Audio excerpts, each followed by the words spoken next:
ng bayan, maasahan anumang panahon.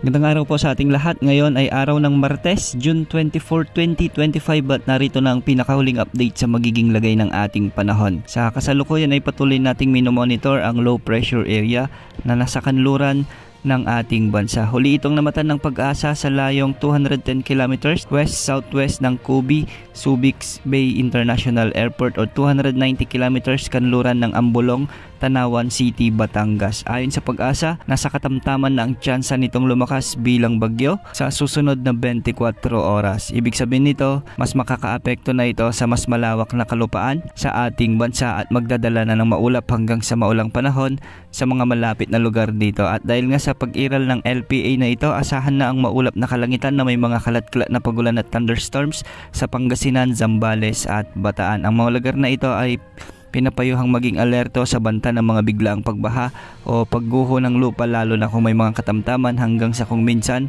ay malalakas na pag-ulan. Samantala, hanging habagat o southwest monsoon pa rin ang nakakaapekto sa Metro Manila, sa Calabarzon, Bicol Region, Mimaropa, Western Visayas, ganito rin sa may Zamboanga Peninsula at nalalabing bahagi ng Central Luzon, kaya magiging maulap din ang mga kakalangitan na may mga kalat-kalat na pagulan at thunderstorms.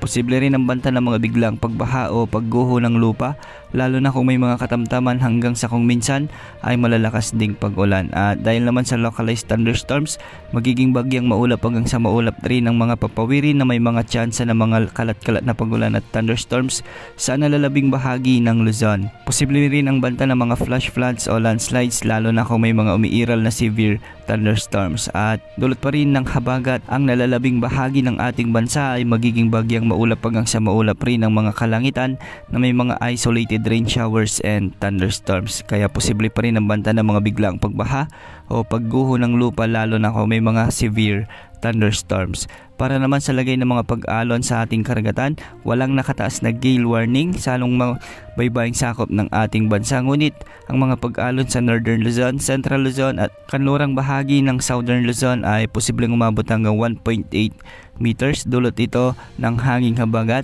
at sa nalalabing baybayin ng bansa ay posible ang mga pag-alon hanggang 1.2 meters. Sa kasalukuyan, wala pa rin tayong minomonitor na sama ng panahon na nagbabantang pumasok sa ating area of responsibility sa susunod na 3 hanggang 5 araw maliban sa LPA na nasa kanluran ng ating bansa. Yan ang update sa lagi ng panahon. Ito po ang weather update ng bayan, maasahan anumang panahon.